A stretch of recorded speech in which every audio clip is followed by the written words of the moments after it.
سبحان فالق الإصباح. Yes, that's right, infidels. Rise and praise, because the OVW veterans are back in the house. It's developmental time, not a yellow brand, not a third brand. So get your training bras on, little ones, because we're about to tighten up your game with the real talk here on NXT 2.0 Next Level Review. Hacker Hameen and the Vet Tag Team. YOLO.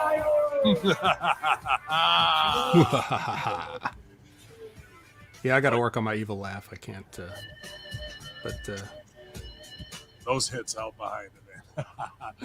Yeah, glad to be back. Got the call to save the day from Big Ray, feeling under the weather. Got to give a big shout out to him, man. Doing hella work behind the scenes, getting those free previews out at Hameen Media on Podbean, and just chopping up shows for me, freeing up some time for me. So he's feeling under the weather, got a little bit of that New York flu, and we're back, man. But we're glad to jump in the trenches and fire off a couple rounds with my man, the Vet, today, as we tag it up here to break down developmental from last night. Vet, how you doing, bud? Good to see you. Doing great. Hey, how about you, man? You stab anybody with a spike 50 times over the weekend? Or? I mean, I got hot a couple times. Not like I give a fuck what Hannibal or some indie goofs do. I care about the downfall of the art. And if I didn't do this exact spot with Dean Hill and get one of my biggest reactions in my career, never touched him once and had the crowd in my hand, whereas this guy does this dumb shit and he got that ref because he's a known bleeder and he gigged himself, but it didn't go. And they gave me they gave me those props, not a weapon, so he's not liable when the lawsuit comes. They didn't give me the right prop, and I never even used it and didn't know scissors, but I'm punching a hole in a guy's head. Fuck out of here, you amateur. I would never book that guy on another show again. I hope nobody ever does. And if I was any veteran, I'd never give him another fucking interview again and watch his brand go down, bro. He deserves zero respect after that shit in this business. A 20-year veteran. Did he deserve any more than zero respect before this? I mean, hey, dude, the guy went to Dirty South, which was fucking, like the worst boot camp of wrestling possibly in history. And paid his own dime and ate shit from guys who were contract, which you and I have done before too, but maybe he did in a little less glamorous light. He's a real shooter. He's a fucking martial artist, but that don't mean fuck all to me when you're supposed to be a performance artist in this shit. And the sleight of hand, that's straight up mark for yourself. And the word is that he might have been inebriated in the ring, doing that kind of shit. Like, you're done here. Thanks for playing. Your run started, you can see where it started, and you just ended it, because I wouldn't book you. And if I'm on a show with them, no way would I ever do a fucking segment with them. So if you got guys in the locker room refusing to work with you, you won't have much left in this biz. It's time to go look for something else, bud. Yeah, he should be done. I agree with all that. He's probably mentally handicapped in some way or another anyway, too. But because if you ever watch any of his YouTube videos, you're like, this guy ain't right. But you, as we would look at it as like, is that part of the work? But maybe not. Like hearted. No, he's just Canadian, pretty much. Yeah, exactly. Yeah, there's always a little something off, but usually it's in a good way. But like, what? Even setting all that aside, what would have been the end game? Like, what money are you going to get for a random indie show ref? And what payoff is that? Just because you're the blood hunter and you have to get color, that's your gimmick? Well, then you better have 16 different sleights of hand where you got blood on you and you can fucking wipe it on somebody at any time. That's some fake Halloween blood, right? You could have gone and bought a gallon of it probably for 99 cents and had condoms filled and ready to go. But now we got to punch holes in this guy's head for 140 fucking people because I'm a mark for myself. Okay. Well, what we're going to talk about is the exact opposite of that. Everything's totally professional and on the up and up here on NXT. There is no. How about? I mean, just to watch this show, and I mean, I watch enough. You do too. Shit wrestling every week and have to sit through Raw.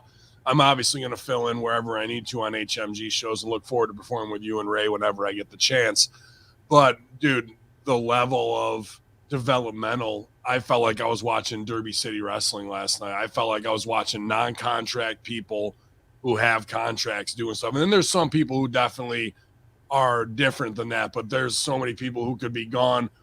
I can't even believe they got signed, to be honest with you, because I don't see how they're ever going to make the transition from developmental, where they fooled themselves that it was a third brand, because they know they're not stars. That's the real reason why they do that. You know what it has been. You know what it has been. It's like tuna fishing. They throw the net in the ocean and then they throw out what they don't need, but they caught a bunch of other stuff that wasn't tuna. You know what I mean? It's just like, that's how they've done it. Why would you pay that? And now why would you go to this nil program where you're going to get no investment? You're going to get no return on your investment, because Vet, you have to love this shit. You have to be sick with it to the point where you end up hating it almost, in a strange marriage to your art. And you have to put in 10,000 hours. Like, that'd be like me getting recruited for University of Miami to take over one of those track stars that is coming over to wrestling. Hey, Hameen, you're 44, but we need you to run a mile and a half against 20-year-olds. Oh, okay. I've never done long distance running before, but what could possibly go wrong? I'm sure I'll get it in 4 years. I'll probably be the best your team's ever seen by the time I'm 48. Like, that's the exact fucking thing that WWE is doing, bringing in these athletes who I'm sure have paid their dues in their sport, but they don't have a passion for this shit. They're not actors. They're not carnies. They're not fucking out there on the track going, I've got the crowd in the palm of my hand, and now if I slow down, the tension will mount more, and then I'll speed up and I'll win the race and everyone will cheer. Like, it ain't like that in sports. So how the fuck is this going to translate, aside from the 7-footer that they got, Those twins, though. But you know what? We need a new Bellas. But you know what, though? Like, what I always got him, bro. He's got twin sisters. One's blonde, one's dark hair, and those girls are going to get signed. I got no doubt. Well, that'll be a Mania main event in the future. But just for right now, like, one of the questions I always wondered is, because this is where we go off the rails in terms of like our developmental track that we're supposed to set these kids on. Right. And then it's supposed to eventually go somewhere. Well, first of all, can you not find top athletes from the college and Olympic level and stuff like that are wrestling fans? Is there such a low percentage now of people that give a fuck about wrestling? Like, that should just be part of the interview process. Like, just a casual conversation. Like, how much do you know about this? Jim Ross talks about him meeting with Cena all those years ago, and what impressed him about Cena was that even though he had this bodybuilder thing he was trying to get off the ground, he had a deep knowledge of the product and was able to talk about it at length. And I don't expect everybody to be like a mega fan, but like, maybe there's got to be some people that are good athletes and a wrestling fan. Like, is it that big of a unicorn to find? It is. I mean, it is and it isn't, but that doesn't mean shit's going to pay off. What you just described to me above the college level is Mojo, Rawley, and Gronk. And what the fuck are they? Goofs. They're trying to play, have fun in front of the camera. They're not really getting it. They're never really in the moment. They're doing a parody of what an NFL guy as a wrestler thinks it should be. But here's the deal though with that. Like, that's a good example that you brought up of Mojo Rawley. Like, that's a guy who is clearly a wrestling fan and an athlete, and look how they treated him. So, like, you can't win. You sabotage your whole thing, which was going to be my second point. Is not only can you not find the wrestling fans, but how disheartening must it be? You just signed all these kids, and now what do they look at? They look at what they're going to see with the company and their future. They see all these people that they don't need getting released, and then it's like, to know that you have no future in this company, that you're essentially just waiting for your release. Like, what motivation is there to have that psychotic level of dedication that you're talking about when you just know it's going to be gone tomorrow? And like, the thing is so disconnected. They're so out of sync with, because of the carniness and because of the pettiness and because of the cutting off their nose to spite their own face, or cutting off Triple H's nose to spite their own face, whatever the case may be. When, like, there is no plan for anybody from NXT to do anything in the WWE. they're just waiting for their release. You get called up and you get released. They're not looking at guys down in Florida and saying, "Ooh, who do we got down here? Who can we bring up?" They're just like, "Ugh, you sent us this guy. Psh, I guess. Well, whatever. We'll give him some shit creative and make him memorize this page, the afternoon of, and then he's gonna suck, and then we're gonna have an excuse to fire him or release him or whatever." At least they were doing, because they're in-house, a little bit more pre-tape and character-driven stuff to help try and, because, if you don't have it in the ring, rounding them out with character can get them over 10 times more while they're learning the fundamentals to get to that point. So I will commend them in the last 6 months for doing fun stuff, with the wedding stuff or the Halloween stuff and all that, because WWE on their main shows, where they're writing their show that afternoon, has none of that in there. So, yeah. So that's my point exactly. Like, NXT is definitely doing their part of the job. They were supposed to be this. Triple H said, "We're going to do this. We're going to hand deliver you the superstars of tomorrow." And the WWE has flushed them all down the toilet, one after the other, after the other, after the other, after the other, Bearcat, because Cross, fucking, even Nia to the Ascension. Right. You can go back that far of the flushing, right? Right. The Ascension got heat for a promo that someone else wrote for them. It's like, what are you talking about? That's how big of marks they are in the WWE. They give them the thing to bury themselves, and they get mad at them for doing what they told them to do. This is a story we've seen repeated time after time after time.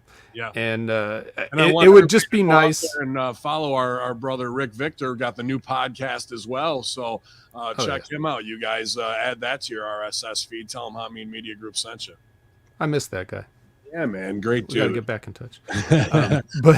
But yeah, so it's kind of sad where the NXT thing is, it's kind of crap, but at least you see some bright spots. But then even the bright spots that you see, you just know that they're going nowhere. Like, we know that personally. So how must they feel? Like, what does a Rick Steiner Jr. feel like, knowing that would be the end goal, is to go up there? I know he just wants to make his money and get out. He's the only one. He's the only one with any money written on him. Yeah, right. But I will say this for that, because we always talk about that, and I hear you guys talk about that on your Raw and SmackDown reviews about who's money and who's not. It's like, you guys all had jobs. They didn't come to you. You signed them. No one forced you to sign these guys. So you got to do your part to make money with guys that you don't see the money in. It's like, where is your effort in that? Now, of course, they got to carry their share of the load. But I mean, I think we can definitely see, like you and I can see, maybe even what the fans don't see sometimes, with the levels of sabotage that goes on personal levels that has nothing to do with money. That they could be making so much more money. They did it to Rhea Ripley with fucking Selena Vega this week. Oh my God. It's all a test. They act like it's a new day in the locker room and everyone just plays video games and gets along. Fuck out of here with that, dude. It's the same old, let me test you, see if you're going to sell for it. Oh, sold? Okay, so you're in the test game with us now, and then we'll do these little things that keep fucking with you until you break, and then we say, oh, you know what? They're hard to work with. That's why we had to let them go. I think the video games are a coping mechanism for those kids. They don't have a choice. It's like, well, I can see you've put no effort into any of this, so I'll just sit here and play Madden all day until it's my turn. Yeah. What else should they do? We got some HMG vets in the house. Saw my man Sergio, my OVW brother as well. Vets former tag partner in the house, hanging this morning. And then RBV, should AEW launch a reverse next in line campaign encouraging indie wrestlers to continue their dream and shoot for AEW as the real destination? I mean, I know you're being facetious and hilarious as always, RBV, but they're AEW's fucked. I just saw a Bischoff shoot saying hiring all these guys has not worked out at all. You've gotten no value. Your numbers are going down. All you are is a floating whale carcass getting bitten by sharks and people fucking taking bites off you until the money's gone. And that's the story of Carney Wrestling that will never change. And these children who go to a Las Vegas tryout and pay $300 or whatever it is and get signed, and they get to put on their $20 NXT shirt and get a fucking point pose with them. 2 years later, the real fucking truth drops on them, and neither by that time they're that far in the bubble that they're towing the corporate line. And no, we're a third brand. No, you're not. No, you're not. You're developmental. You're wrestling college, and your work shows it. Or the fact that they just leave and are like, I'll tell my truth in 90 days, and then nobody ever goes hard in the paint, instead of being like, all these people need to be fired. Dude, if you bring all those people in and none of them are translating to main roster stars, then it's not thank you, Matt Bloom and Sarah Del Rey. It's thank you for being here, Matt Bloom and Sarah Del Rey. You really didn't make any stars who knew how to get over. You tested everybody and did everything that we said to get them to jump through the hoop. But at the end of the day, you provided us with no talent. And what are either of those talents have they ever done on the mic or at a pay-per-view or a character to really get things over? They haven't. They really haven't. So how are they going to pass that forward? But we're paying it forward here because we got big business to do this afternoon. So we're going to punch in and punch out. Hacker Humming and the Vet. It's NXT Next Level Review as we break down the show. Opens up with Grayson Waller. They're really putting a lot of focus on this guy. I mean, he was the through line in the story as we went off last week, where he did the run in and beat the shit out of Johnny Gargano during Gargano's, go home, thank you in the crowd, everything. So Gargano doing business possibly on his way out. Who knows if he's going main roster or not. But he's got baby on the way, mad bills to pay. So drink Tanqueray. I imagine he's weighing his options for February, which might not be the worst idea to put a little anticipation of which way's he going, you know what I mean, and up his stock price. But Grayson Waller rolls up, and the NXT crowd's outside calling him an asshole and you suck. And instead of no selling, he kind of goes an amateur way and starts doing like split leg lunges and then takes a selfie. And I'm like, okay, like he looks like a Don Johnson, Florida douchebag. Is he New Zealand or is he Australia? I think he's straight up England. Is he England? I thought he was like a surfer dude, but I guess he's just like a adrenaline junkie. And I watched him do crazy flips and shit. So well, that was that gimmick was the everybody has to have some sort of marketability thing. Like, sure. They'll just tag something onto somebody. Like all of a sudden the Grizzled Young Veterans are criminals now and they're stealing everybody's stuff, even though they just were a regular tag team. But I guess being British isn't enough. You got to give somebody something. So all of a sudden this guy's randomly an adrenaline junkie out of nowhere. But I don't think that was ever his gimmick before. This is the sort of Vince and Bruce mandate of we got to have something. Everybody's got to be something, even if it makes no sense. So that's what it is with him. And did you feel like some of these chants, not that they were canned, but it was just like this was manufactured. These weren't real. Oh yeah. They said, could you please chant this? Can you please chant asshole or whatever? I don't know. Like we would. It could be absolutely, but then I remember you remember. You'd have the loyalists standing outside the OVW arena. They'd be out there for an hour. And if insurgency rolled up or we had to do something, it wasn't like, all right, we're shooting this scene, We knew that when we came up there, if we had the cameras out there, that we're going to get a reaction or I can coax one out of them. But yeah, that coordinated chance though. Coordinated chance. No, I agree. But they could, I doubt they had to smarten everybody up and be like, action. They might have just overdubbed some bullshit on there too, Well, these guys in the audience should be more seasoned workers at this point than most of the people that they've signed. Yeah. They've been around longer than most of them. Right, and they will be around longer than most of them. But as for Grayson, like what you said about his amateur thing, it's like, well, for this kind of douchebag heel, it works. It did. So I totally give him that, and I'm not a fan of his. Like I just find him generally boring. But like I will say that since they've said, okay, kid, now you got to run with this, and we'll see this throughout the show because he never stops being on the show. I think he's nailing what they're giving him, even if it's not my personal cup of tea. But I feel like he's doing it. To the degree now that's like, okay, we're going to give you a little more. What can you do with it? And I think he's definitely at least hitting doubles. Maybe he's not knocking it out of the park, but he's hitting doubles and triples and stuff and getting on base. Well, it's show don't tell, right? Even if he's got to talk, it's run in on Gargano, pull up to the arena. Even though he's doing a little bit of verbal, it's still show don't tell. come in to deliver the promo to put over the friends later and shit on Barrett, which I thought was good, and then more action. But I don't know, the shopping at the fucking Mojo Rawley or the fucking Madcap Moss and summer collection, that these douche shirts, and like everything has become, and this goes through this show, goes through Raw, whatever. These fashion choices for Seth, okay, right? We're doing the douche thing, or now we're gonna do it with fucking Corbin and Moss, whatever. But like everybody's got these loud suits or these fucking jackets that like that look like a koosh ball or some douche, like some fucking Masonic satanic thing said Pacha on the back, whatever Becky was wearing. Like nobody fucking dresses like this. Nobody wants to dress like that. Nobody wants to live vicariously through you. Nobody relates to it. So whoever this outlandish, I'm sure LGBTQ mafia fucking costume coordinator that they have going on throughout WWE is missing. And it just looks fucking stupid. Everybody looks like they skinned a goddamn Sesame Street character and is wearing it around, dude. They look like assholes. In Florida. In Florida, they're wearing big ass jackets. Oh, okay.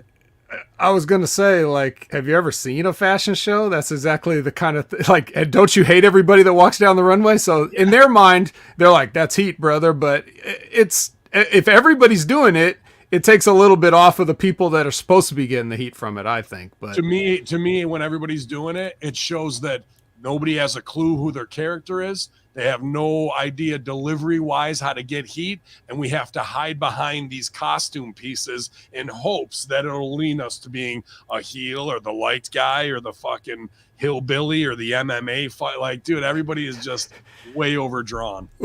Zeus used to say, "Let me put on my charisma." Yeah, right. that was the phrase he always liked. Put that shit on there.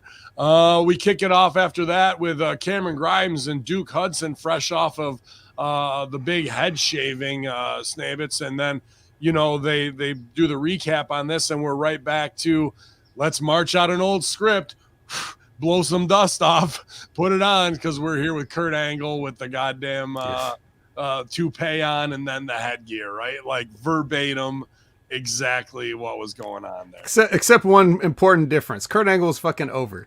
This guy, on the other hand. Bro, like, you didn't even have that much hair. Like, you had a nice short haircut. So this is what we were discussing this. So since you're here, let's revisit it a little bit. I was discussing with this Ray, but what does a hair match even mean in 2021? Does it like, who cares if I cut the guy with the short guy's hair? Like, right. That was the wrong payoff. Even if they had cut Cameron Grimes' hair, do we really care? I mean, this is... it's one of those old classics that I think needs to finally get retired. Like we can, and I'm not ever, but like in the sense of like the way they're doing this with the the headgear and the ridiculous wig and everything like that, and that is a blow off. So not only are we blowing off something that's already blown off with this match, right? Yeah. Like the hair match is the end of it. I don't want to see these guys no more. That was it. You had your chance. Your hair was on the line. You fucking blew it. I don't want to see these two guys ever again. And then they're just right back the next week. Like, oh, but also this other match. Like, no. Yeah, so street fight, I don't care. And especially there's a preponderance of street fights all across professional wrestling or sports entertainment that we just don't need to see anymore. And since a kendo stick appears in this match, I don't acknowledge that this happened, so I'll let you say all your notes about it. I'm done with kendo sticks. If I see a kendo stick, I promise the people, if I see a kendo stick anymore, I just bow out and say this never happened. But whatever you have to say about it. So, I agree with you that this was the wrong payoff after the hair match, because vanity is the emotion of the hair thing, and when you take that, you're not going to take. You can take all the blood you want. the emotional damage is what the crowd relates to. So that should have been the payoff. So they should have done the hardcore before the payoff. The hardcore should have been there and gone their separate ways. I disagree on the hair match, as I have had 3 beard matches, beard versus hair, and they always pay off some of my biggest payoffs of what I've had. And I wouldn't mind having another one because I'm about fucking sick of this thing. So yeah, man, there is a place for them, and especially in that Southern style, if you get it to that point, but you need to have vanity built up, not World Poker Tour that they're trying to do. Yeah, exactly. But like what Ray and I were discussing was the fact that in the past, there was like one bald guy ever. You know what I mean? It was like Telly Savalas and nobody else. It's like, so it was a bigger deal to see a guy shaved down to the dome, but everybody walks around like that. And look at the 2 of us are on here right now, me and Big Ray last week. You know what I mean? It's like in the 80s, it was about having big fuck off hair in the early 90s, right? So that's why it got over so big, and obviously Brutus the Barber too. So sure. They've been having this for a long time. For me, I can use it, but I'm an 80s old school heel. So that's why it works for me. People would love to see you get your beard cut. So it makes sense. And you're on that level of doing it. But when you're talking about a global program that anybody in the world can watch, like how many people are like, I'm bald. I don't give a fuck if this guy's bald too. You know what I mean? Like, it just doesn't have the same impact now. Somebody in the chat last week, I can't remember who it was, maybe Cujo, was like, hair versus hair should be for women only now. I'll go with that. I think, like, how about loser has to get breast implants? That'd be a good stipulation. Something along those lines. Like, that'd be awesome. When Cameron Grimes had big double Ds and walking around with a big hairy chest. That'd be hilarious. Yep. And he'd make comedy gold out of it, I'm sure. They are beating the shit out of each other. I do like when the heel takes a weapon and is like, fuck this thing, and throws it up the ramp like, you ain't hitting me with this. So we get to see the weapon, and then it also puts it over that it's a serious weapon because you don't want to be hit with that shit, and kendo sticks do suck to get hit with. Grimes attacks Hudson before he can enter the ring. They kick it off hot. There's a couple times in here where he goes for the razor's edge, but I don't like the way he sets it up, and I especially didn't like the one where he got the poison or the Rana out of it, like super dangerous. A lot of setups that just don't make sense. And when the razor's edge is all about put him between the legs, arm out to the side, so you can get the crowd to come up, instead of just coming in and hooking razor's edges on people, like that's not the flow of how to get it over. So they're not using things the right way. I do like Cameron Grimes. I mean, I liked him when he was Caveman and Impact. The guy gets it for TV, and he's going to up the level of these rookies that aren't on TV. Like, if you want guys to get ready, he's a good guy to put dudes with. I think he understands when to do character and how to sell and be on the sell, and then take big spots too. So Hudson stomps away as fans chant, "You look stupid." Grimes hits a moonsault for a 2 count. Hudson just keeps the heat on him, kind of inside and outside. There wasn't a ton of weapon shots, but there's some chair setup stuff here. And until they dance around it, and he tries to shave his head again, and he mob kicks him and fucking puts him through the chair for the big win with Grimes up on the heel. So we get to see the fucking stupid amateur wrestling headgear with the wig finally come off and see that he is bald, and oh my god, which finally, after that whole 7 days that we saw it, we finally get the payoff that we've been waiting for 7 days. Here's another stupid thing about the hair. Whenever they do this kind of thing, right? Like, they cut the guy's hair, and this time he kind of like, he just buzzed it with the clippers when he cut it.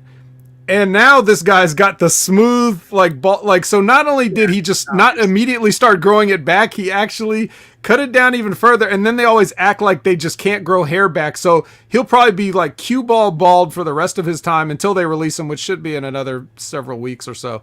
But like, I always got annoyed with that. Like, you do realize that the stuff will grow back, right? Like, you don't have to keep, you realize the maintenance that it would take to just keep cutting it.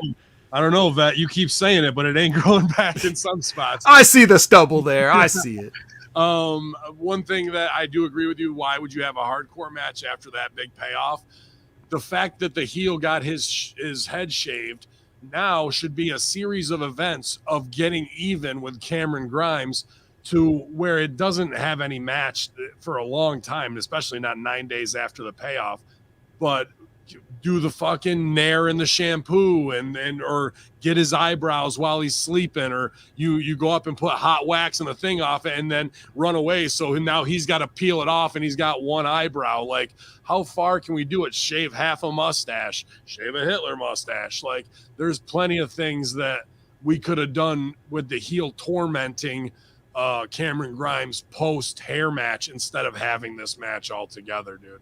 You know, and really gotten the vanity over. And how should it end up? They both look like powder at the end with no hair on either of them, and they're both, you know, just stripped naked, kind of and they're completely baby bald at that point. And then they get released. And then you fire. After the match, Grimes recovers, stands tall as music hits, and they chant "To the Moon," which Doggy Coin up 20% yesterday after Elon Musk announces that Tesla will accept Dogcoin. Grimes taunts Hudson, then the segment. Mackenzie Mitchell's backstage with Cora Jade asking about her unfinished business with Dakota Kai. Jade's excited because doctors have finally cleared her to wrestle 9 days after she apparently blew her arm out in War Games. But Kai interrupts and goes on how Raquel Gonzalez is using Jade, how she once used Kai, making her do the dirty work while she takes all the glory. Kai laughs while dressed like a giant koosh ball. And Jade says that, thanks, Mom, but she doesn't need the advice because if she wins tonight, she'll be on quite a winning streak, one closer to facing Mandy Rose for the NXT Women's title. Jade walks off. Kai rants like a madwoman, freaking out about being called Mom, and also walks off. I get it with the 20-year-old who carries a skateboard and wears Vans. However, there isn't one scuff mark on her Vans or the bottom of the board. So she's obviously a poser and not a real skater by any means. So we never see her ollie or kick flip her outside skating the curbs. She just carries it around like she's Johnny Ace Jr. or whatever the fuck. Well, you know, she did have a big girl skateboard at War Games, but now she's back to her small skateboard. She's down to the little one. I didn't even notice. I just noticed that the one at War Games. That must have been just for pay-per-view. You got to have a regular size skateboard for pay-per-view. Gotcha. Well, it had an Illuminati checkerboard bottom on it too. Ooh. So Dakota Kai, how does she have a job? How was she ever hired? Like, she's a good little hand, Ben. She's a good little hand. I disagree. Well, so do I, but I'm trying to play along here. These girls who have legs that look like toothpicks, they have no real sex appeal. She kind of looks like, I'll take it this Always Sunny in Philadelphia, a bird, like with no feathers, and kind of facha brute with these weird dye job hairdos. Nobody's relating to this. I remember when she was in the Royal Rumble for a second, you're like, oh, this cute little girl's in here. Now I watch what they've done between War Games and here, and I don't know how you let a Scarlet Bordeaux go, but you keep a fucking Dakota Kai thinking there's money on her. There's zero. You know how. You know how. You know how that happens. Oh yeah, well it's heat association, but not only that, but you know. Anyways, but yeah, so. I was curious because what you'd think of this, because I don't know how much you've been following along, but Dakota Kai's really been overacting lately, and so I wanted to get your take on it with the twitching and the, you know what I mean, like all this stuff. The post, the falsy kick out, look at the camera, dude. You're done here. You're an amateur. She's being coached to do this stuff, though. I don't know by who, but. The coach has got to go. Yeah. Definitely. But just saying, she didn't used to do this. This is some new shit that she's. I think, you know, maybe there's some of it is like what I was saying, the coaching of like, well, you can't just be Dakota Kai. You got to have a nervous tick, or you know, or maybe she's like really trying to get it over because she sees all these people getting released, and she's like, well, not me. So I don't really know. I don't know if the politics of being Shayna Baszler's girlfriend actually secures your job or hurts your job, because you see how they treat Shayna. So is Dakota really safe? We don't know. But how about, dude? I just look at this. You and I, OVW. I think you were there 2005, maybe before I was, to 2006. I came. You think about everybody who went from either non-contracted contract or contract women that came in. Could you see in a million years in that time that they would offer Dakota Kai a contract ever? At that time, no, because they wanted everybody to look like Barbie Blank. Yeah, but they also had ODB, Beth Phoenix, fucking. I mean, Cherry Bomb was there. I mean, Serena gets signed. Fucking, there was plenty of the gimmicks. Lady Sojo, dude. There's no way Dakota Kai would have even made it out of possibly Rips Intermediate, made it to Rips Intermediate class with the work that I'm seeing that's on NXT TV now. And that's why I say NXT is an epic failure. From the moment it left OVW and became FCW, they've created 0 stars that have paid off the investment. Created, that's true. But they've definitely, like I said, they signed a lot of people, but for whatever reason, I mean, you could have said like just I don't know, man. There's been 100 people that came through there. Like for one time, you could have said a Lars Sullivan would have been like a from the ground up, type of a product, because he didn't have no wrestling experience before he got there, and he could have been something. But you saw what they did when they got their hands on him. Shirtless interviews with Michael Cole. Like you see what happens. But there are people like that where you could see Dakota Kai might have been, or I say this sometimes too, like. This, right? Like where if they have so many tryouts, they schedule these tryouts or whatever, they get these people, they bring these people in. Usually it's probably when they go touring from town to town for their TV tapings, and then they might do a little tryout there while they're in that town, get the locals to come into a tryout. Now, if everybody in a tryout for a scheduled tryout is so bad that one person like a Dakota Kai compared to everybody else seems like a great prospect, they get fooled into that sometimes too. Just we got to sign somebody. Yeah, I agree. But dude, it's bad. And I'm sure she's a sweetheart of a girl. I'm not trying to say anything like that bitch. Like, I'm just like, dude, as a producer, director, writer, and performer of this shit, there's little to no money there. And then when you overact to the point of bad Sasha Banks level, like, thanks for playing. You just don't get it. And we're glad you had your time here. Hopefully your indie rate goes up, and, good luck to you, because what I'm seeing there has negative value. It brings down the level of your show. Bring back from the break. We see Josh Briggs, Brooke Jensen going to a country music concert with Caden Carter and Casey Catanzaro. The segment ends with Briggs and Jensen watching the girls dance together. Riveting. Awesome. Well, you got to understand, like, this is the character part we're getting over, Ben. Like, these guys like country concerts, and we had the K-Sounds pegged as they only like festival raving, but actually it shows their diversity because they can go and do line dancing with the best of them. So that's really just showing like all these dimensions that these great characters have. Closed sarcasm. Brilliant. We go back to the ring. Out comes Grayson Waller to booze. He hits the ring and cuts the big promo about beating down Gargano. Talks some shit to Stu on the mic. I like that. He's, I got some bad news for you. and then even blast Victor Joseph, I keep calling Victor Joseph, but Vic Joseph as his best friend, and didn't do shit. And this is where I'm like, this is what I hate about wrestling being PG instead of being like how men would really talk. Because if he was talking to Vic Joseph, he goes, and you're his best friend, and you didn't do anything. You just sat there. It shows what kind of man you are. Let's put it in real 2001 terms. Leans over the ropes and goes, and Vic Joseph, look at you. You're a bitch ass pussy too. I was beating the shit out of your boy, and you didn't do a fucking thing. You sat there like a mark. That's what I want to hear out of his mouth, not some fucking level. Let's tone it down for the kids who are watching, and shows what kind of man you are, a coward. Like, dude, you're a bitch. You sat there. I whipped your boy's ass, and I'll whip your ass too if you dare get out of that chair. So sit there and be sitting there right now with your stupid little smile on your face.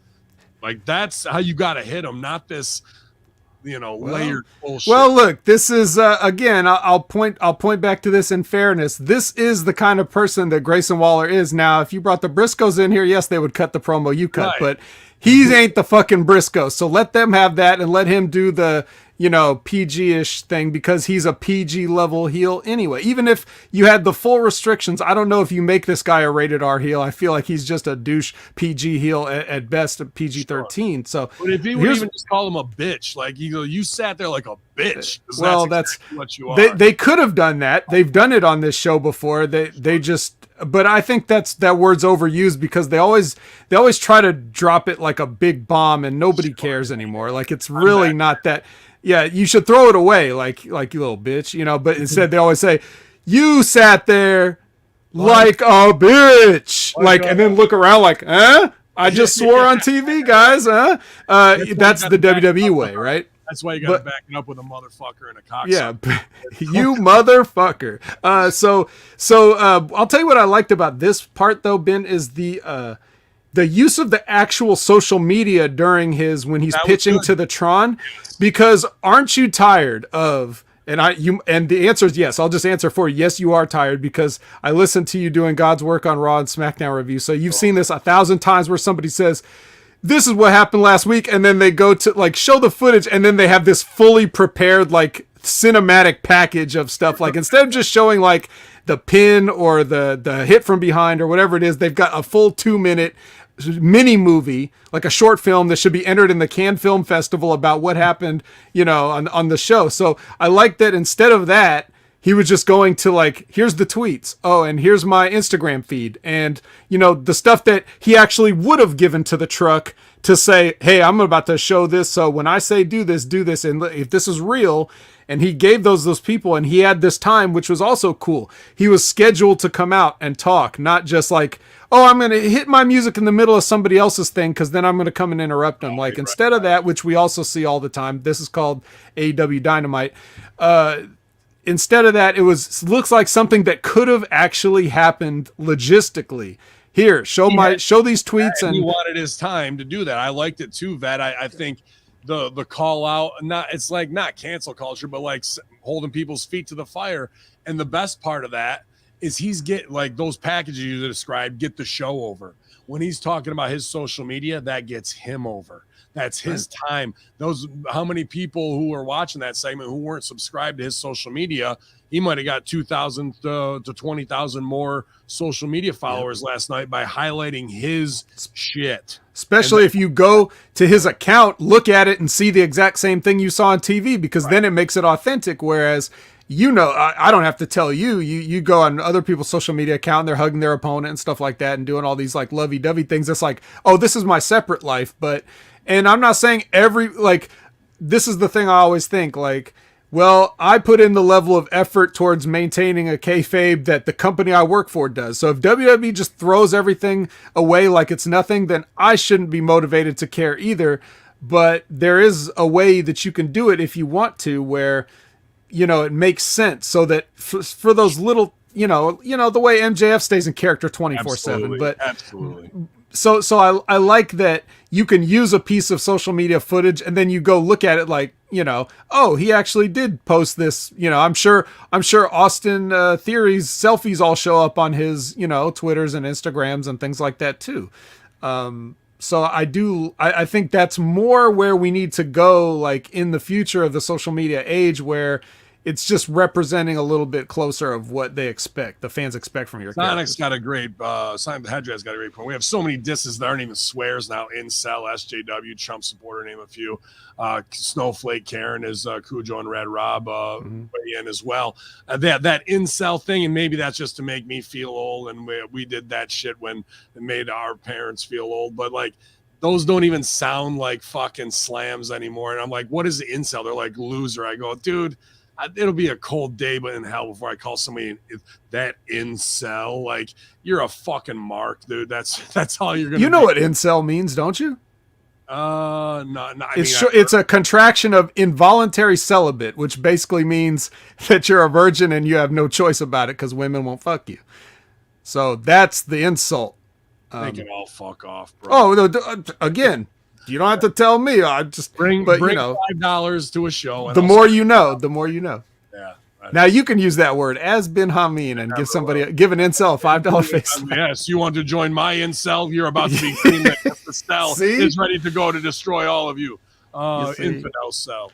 So good. Instead of being an incel, how about this? No cell. That's what the fuck I sell. Nothing. So yeah, Waller cuts the mic, promo on the mic. He drops the mic. Boos get louder. Waller starts dancing around as the heat continues. That was kind of stupid, but whatever. We see how MSK found the shaman last week. It was revealed to be Riddle. Later we get Hey, Randy. Yeah, hey, yeah. MSK.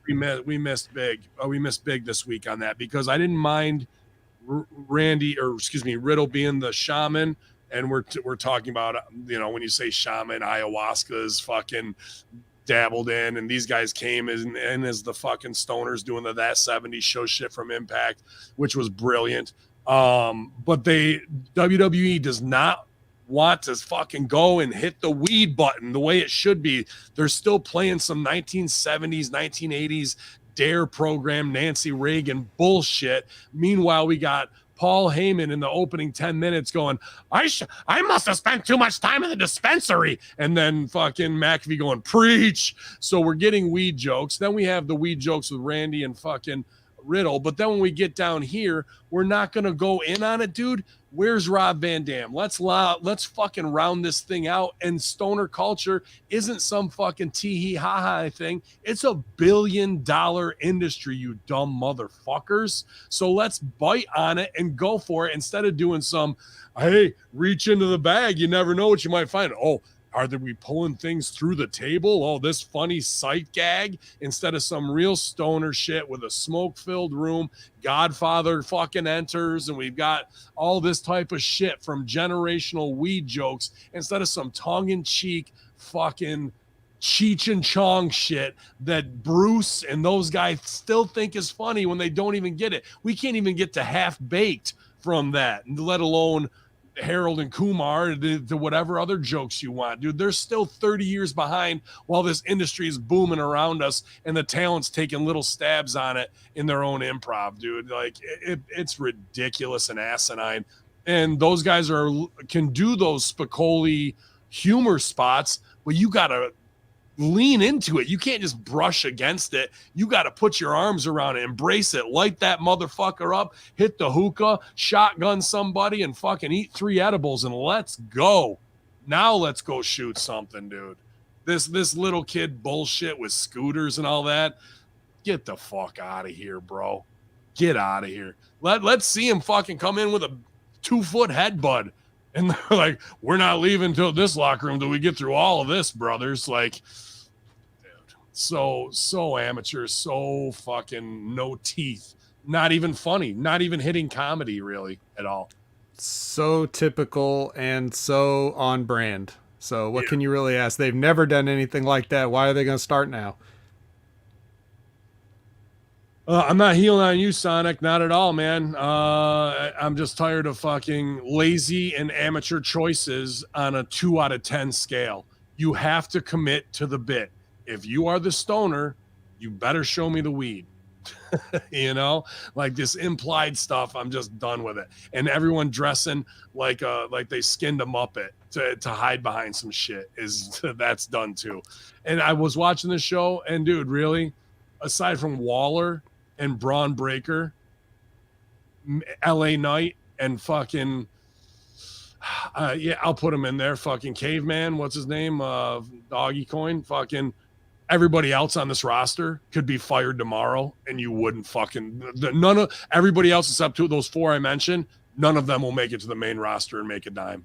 Not one of them. I don't see money on anybody. Maybe Boa, but there's a lot of work you got to do there to make him into the new Hakushi. But fucking aside from that, all other 20 people I saw on this show could be fired next week, and you wouldn't miss them at all. Welcome. With that in mind, Diamond Mine comes up next. This Michael Bivens guy's got great charisma, but I think he's in the wrong spot with Diamond Mine. Why would you have the hip hop producer like charisma, the last name Bivens, like Michael Bivens, who's a great producer, and then let's put him with the MMA team, who's a bunch of shooters? This guy should have been with Hit Row from the beginning. Otherwise, he should be like the sports agent for Carmelo and the other dude.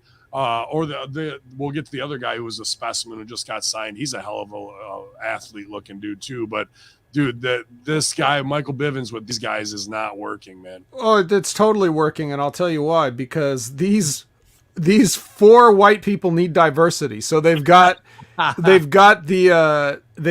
coach Hachi Man, which you see in the background, and he's like a legit coach, so he just gets the on-air role as coach too, but he's also a trainer at the PC.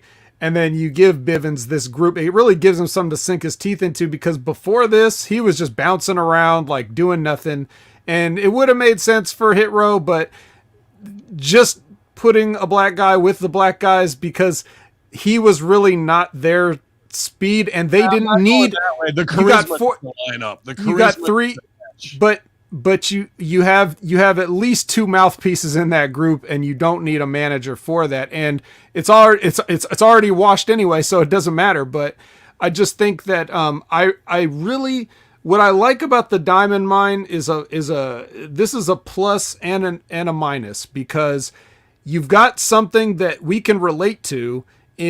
Here's a crew of guys who are training in combat sports, which is what we're selling to the people, regardless of whatever dressings you want to put on it. At the end of the day, it's me versus you who wins. That's what we're selling.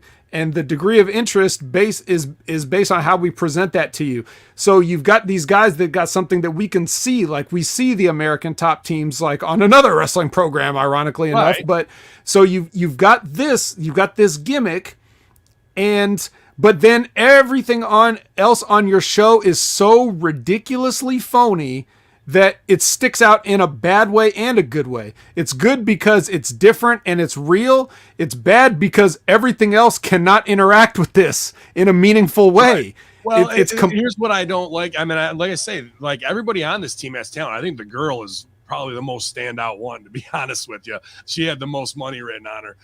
But dude, and I get what American Top Team's doing with Dan Lambert, and he's a wrestling mark. Well, that shit all sucks, but I'm just using it as an example, right? Do you ever see, but that's not, forget wrestling.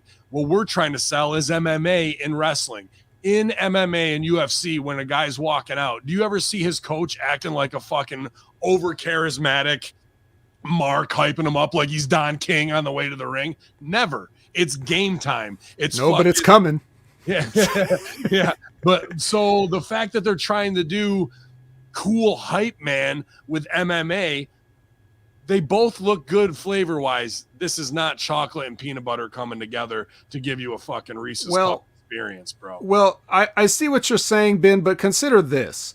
Think of if you got to see, like, this is not supposed to be a hype man. This is as if Jerry Maguire is on the show and he's representing his athletes, and we can all see it, rather than we don't hear about the Drew Rosenhaus. Like, we hear about it, but we don't see all the meetings and the interviews and stuff. Like, we really don't follow all the people that we follow, the people he represents, but we don't see him as much. So now this is like putting the sports agent front and center to speak for these people. I think it's a good idea. I think it's different. I think he's killing it. Unfortunately, I think this gimmick is too good for the company. I'm with you. And they will kill it if they ever call it up. They will kill the gimmick, and it will, like, it already is almost neutered, and they will definitely cut the rest of the body parts off, and it'll just be a torso laying on the ground until they decide to release everybody again. Is there a shortage of Florida water? Because Roddy's lost about 20 pounds, huh? Right. And he was never, I don't think Roderick Strong's ever got on the gas, but he was definitely looking less tan and less cut than he is here. Than he has in the past here. Strange, especially now, because with all those other guys gone, it's his time to step up to be that fucking guy. You know what I mean? And he can go. Roderick Strong. Right. Everybody on that team's got money written on him, including Bivens. I just don't feel like it's clicking, man. I think they got the wrong guy in the wrong spot. And yeah, everybody on Hit Row could talk, but him getting the deals done as the P. Diddy would have been the fucking way to go, bro. You know, and you could have P. Diddy, DJ Khaled, fucking, and the other guys as the Migos. And now Migos are coming, so there's no rub. And Ric Flair's estranged, so there's no rub from Migos after they stole that suggestion that I put out there 2.5 months ago on RussoBrand.com. Back from break, we get a new episode of Lashing Out with Lash Legend. She's joined by Jacket Time. Dude, I was like, I like these. I saw the first ones. I think this is really good. I think this girl's got something here, man. Like, yeah, I like the Oprah thing. It's a different flavor in wrestling, and it can do like what they didn't do a lot with it here, but the original one that I saw, which was kind of like something off of it, what it reminded me of is but you ain't heard it from me, from In Living Color a little bit combined. She seemed like a Wendy Williams more so, I think. Gonna say, right? So a little bit of all that. Now it's dumbed down, and let's march out some Japanese guys that talk with funny accents until they can't speak English anymore and have to go into Japanese, and they're just yelling shit at us like they're fucking coming over the hill in Iwo Jima. Oh, okay. Like Japan. Yeah. Yeah, dude. Fucking sensitive operation. Frank's Pickle Barrel says, Jesus, Vet, show us where WWE hurts you. Okay, Frank, how about right here and right here? Yeah. That's where. For the past forever. They're so bad, Ben. Like I was saying this the other day, like when I was on SmackDown, I was like, WWE's so bad I retroactively hate everything worse now. Like I was like, go back and watch WrestleMania 3, like it's just a body slam and 29 small packages. Who gives a fuck? Like it's you say that because in a smaller on-show scale, I said something similar to where we have a moment that means something in the beginning of a show. Then they'll come back and repeat that seg for somebody else's business fully when that finish means something, and they repeat the finish where it did. Now, retroactively, it makes history mean shit because you fucking did the same trick again and played that trump card because you're so barren on any real creative that you have to go to this bag of tricks. Okay, but you can only play it once a show. No, we're going to play it 2-3 times. That's what they did with the frog splash, right? And Rip would tell us in the beginning, you get the frog splash over. So in the main, they bite on it as a falsie. Sure. They did falsie in the beginning, 2 finishes at the end with frog splashes in 3 different segments. I'm like, who are these fucking agents? I want to smash their hands with a fucking hammer until they get it, bro. Or throw them down the stairs. Yeah. But we haven't got to that yet. I didn't know it was Spanky until they put it over later. No, he's completely unrecognizable. But yeah, so I want to also point out that something Elizabeth mentioned. She Lash Legend actually had a match on 205 Live, which I did watch. I was going to have some bonus coverage of 205 Live for Ray, but yeah, let's just say, like as a wrestler, she's an excellent talk show host. Well, so be it, man. That makes her stick out. You know what I mean? And character, especially when you're in developmental. It's the time to test out character, to get your voice, to start practicing your instrument that way. Who gives a fuck if you're going to do a moonsault and miss? We already got Charlotte. You don't need to do it. Well, I just think a little bit of one foot in front of the other coordination wouldn't be too much to ask. I mean, she makes Jade Cargill look like Kurt Angle, but well, hey, I fucking get matches. I suck. Amari Miller versus Ivy Nile. Amari is wrapped in her entrance. Amari's got a jacket of her own. Yeah, another douche jacket. And then Ivy Nile. It was interesting because this what's her name? Sorry, Amari Miller. Athletic and looks like a prospect. Now she looks like somebody that would have been hired out of OVW 2006. This is who was tasked with trying to get a match out of Lash Legend on 205. It was Amari Miller. So she's wow. Well, here's the thing. I thought that the shooter girl gave her too much because she's supposed to look like the neon, fun, get the crowd hype baby face. And the other girl's got the chain, the muscles, the fucking MMA shit. And she's getting tooled around by the fun time girl in a very competitive way. And I thought that wasn't the way to go here, man. No. I think what it is sometimes, Ben, you could probably guess is that they're like, okay, Ivy, we've seen what else you can do. Let's see you sell, but this is not the right person, I would say. It should have gave her somebody else to, like, what I mean? It's just bad timing on their part too. This shouldn't be the selling match. This should have been the I'm gonna kill you match with your stupid little jacket. Yeah. She'll stick up for jacket time. Only those guys get to wear jackets. You're a jobber. You don't get to wear a jacket. So. But dude, I gotta say, what's her name? Sorry, I lost my spot here. The MMA girl, Ivy Nile. I think she's got a good look on her, dude. And I could see her coming in and getting heat on a Tony Storm or an Alexa Bliss and fucking doing some nasty little chokeouts and shit like that. If we get a Kanda Hajime or something over with her, then, give her some squashes. And this girl is one that she could have squashed, and the girl would have got empathy because this girl would have looked like a badass. So some people last night were saying, I see some Luna Vachon in her. And I agree, but I don't think we need to go that crazy dark way.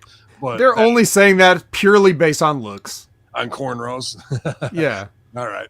But I think there's money there written on her. Sure. Fans chant for Nyla. She nails a suplex and it kept up. Nyla scoops Miller, but Miller slides out, rolls her for the 2 count. They trade pins. Backslide. Miller charges, but Nyla decks her in the gut. Nyla blocks a backslide. Miller keeps fighting, sending Nyla into the corner.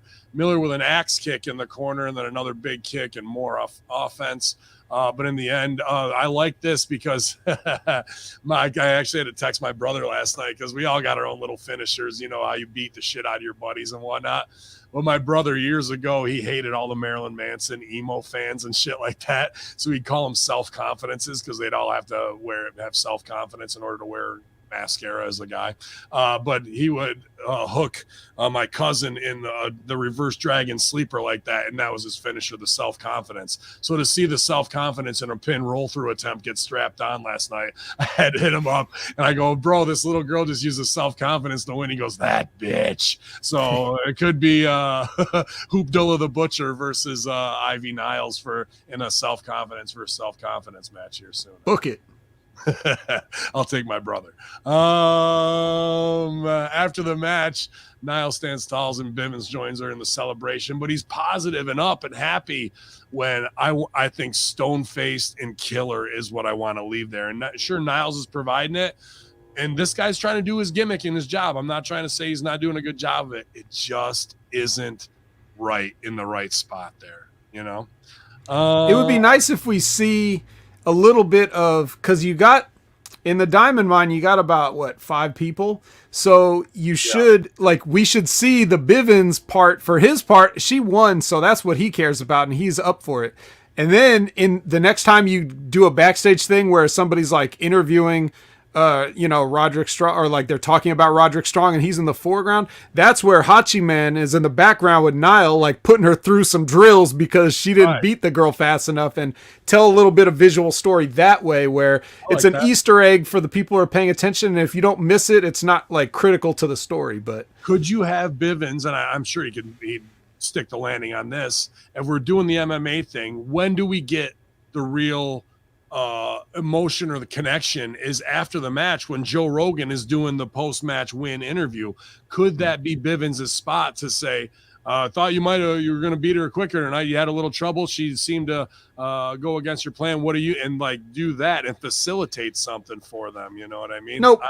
Not that. What his spot would be is to the actual person that works at the WWE that is an announcer, like a Mackenzie Mitchell, supposed to stick the mic in their face, and he's supposed to take it away and do all the talking for these people. Okay, that's his gimmick.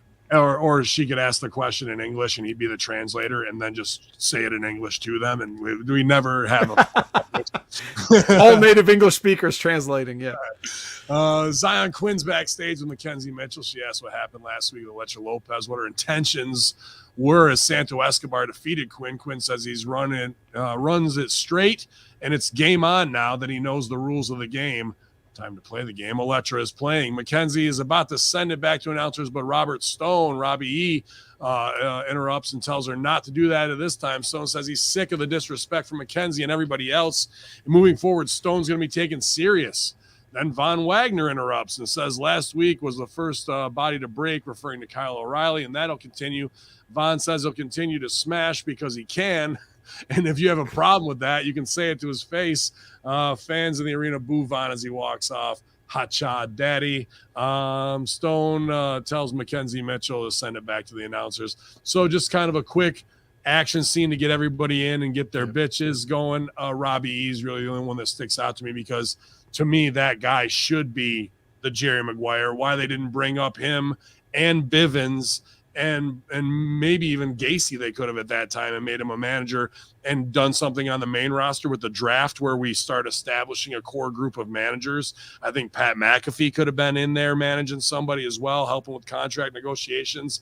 But these guys are just going to flounder in NXT as management if they're not doing anything. We saw Robbie E go with Wera Loca, and then that whole crew gets split up, and now he's back to kind of square one.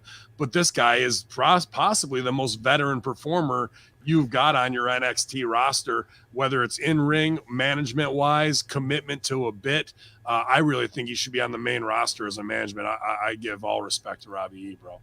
What's odd about it is that even when he's in those gimmicks, it's completely inconsistent, streaky, week to week. You may see him 1 week, and the most consistent he ever was when Shotzi kept running over his leg with the tank. That's the most times you ever saw him in a row, and then he'd be off TV a bunch of times. Like, I don't know what the heat is there, but there's clearly some kind of heat. Like, somebody does not like him, and probably somebody else is pushing for him, which is why you see him sometimes. What it feels like. You're right. Yeah, but I mean, I don't know. But he still is there. So I don't know. Maybe, but yeah, that's with the Jerry Maguire comparison. Like, instead of we actually don't have any Jerry Maguires, we have 2 Bob Sugars. Is the problem? Like, he's very Bob Sugar. That's true. That's his part. But Bivens is more Bob Sugar than Jerry Maguire too. So like, but that is a good heel spot. So it's got to be 2 Bob Sugars. I just think that even if they're doing the same gimmick, they would both do it so differently that it would be entertaining. And whenever they would cross paths with their clients or whatever, then that'd be entertaining too. Just to see, it's always fun when like you see 2 heels going at it because it's rare. Pursuing a client, and they have to have the match to do that in a gimmick. We don't get any of those setups, man, and those are all fun stuff. And Robbie E could come in and be under Paul Heyman. Robbie E could come in and be under Sonya Deville and Pierce and really round that group out as the little mole stooge runner. And you could get so many fucking what's the cockroach who got fired? The stooge, the guy who's fucking the main stooge from Talent Relations.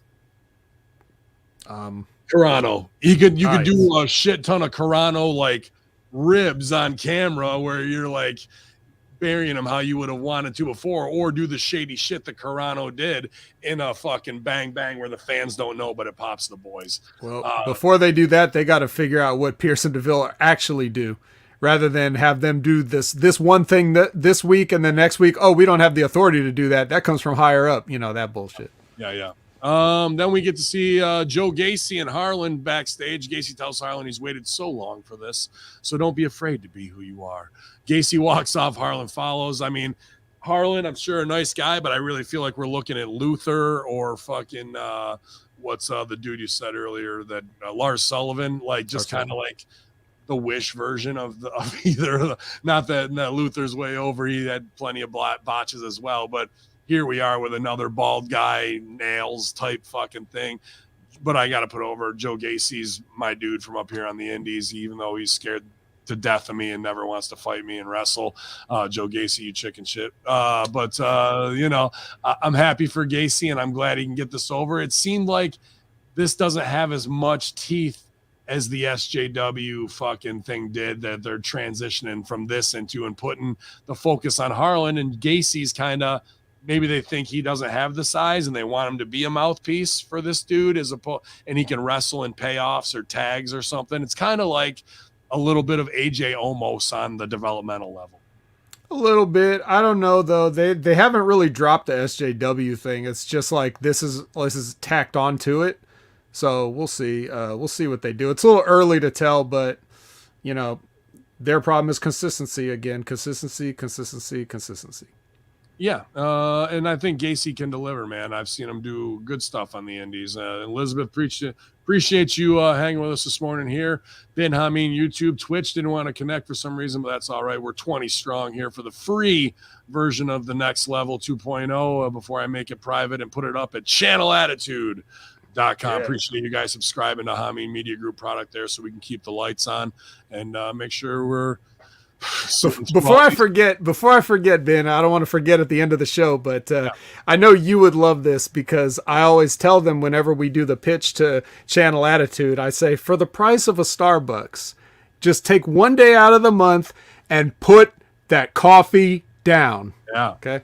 Or put the coffee down, and instead of 3 fucking cups of that, you can get a bag of Broasters coffee, official Vince Russo bro coffee from the Broasters, which smokes Starbucks. And even when you said Starbucks, I get hot. Starbucks is the worst tasting shit, bitter, acrid coffee, and people pay 3 times as much for it. If you bought 1 bag of Broasters Nicaraguan blend, or that's what the Russo brand blend is, and tried it at home, you would never go back to drinking that high-priced dog shit ever again, bro. Nope. But I just wanted to get the Glengarry Glen Ross shit in. I appreciate that. Coffee's for closers only. But back from the break, people think we're signing off here just because I did a little mid-roll. We got a little more to go. Back from the break, we get the Riddle MSK thing. Like I say, I like all these guys, bro. But did you like how MSK's bag goes into subspace like Ramona Flowers from Scott Pilgrim? Was that? See that kind of phony shit right there. That the wrestle crap guys like you find entertaining, but this is why the diamond mine means nothing, because you can't have a bag of subspace and the diamond mine on the same show. We can't have Brock Lesnar and Sami Zayn and then go to Sasha Banks or Zelina and Carmella.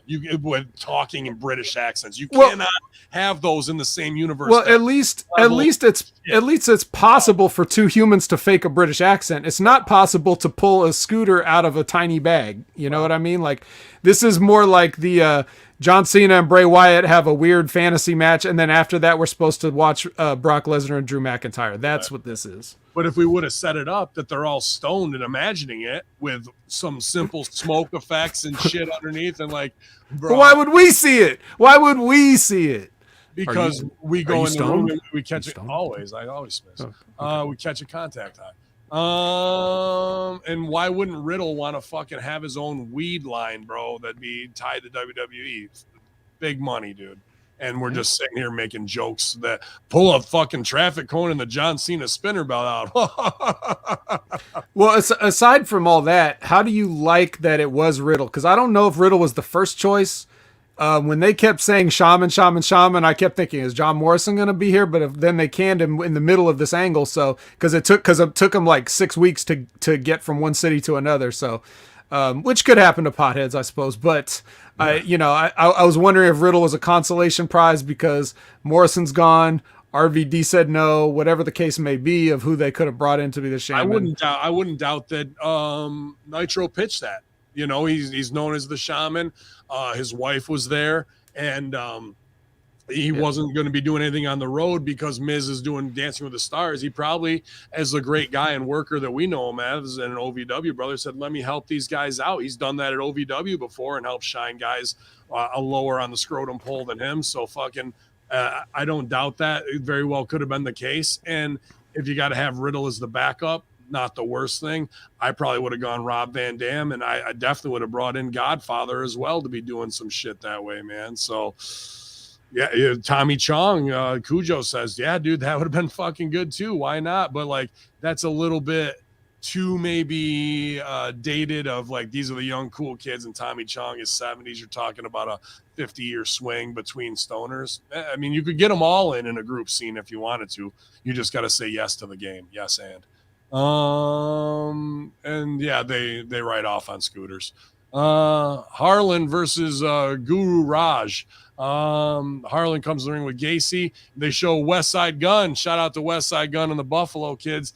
After West Side Gun in the last 2 weeks has been bitching that he pays to go to all these wrestling things and nobody puts him over. Meanwhile, they'll show T-Pain and they'll show these other motherfuckers, and West Side Gun sitting there while he sold out his clothing line at the Galleria Mall in Buffalo with Butcher, Blade, and Bunny, but we still don't have anything. They were there with Hit Row. Did he put West Side Gun and Griselda with Hit Row? Nope.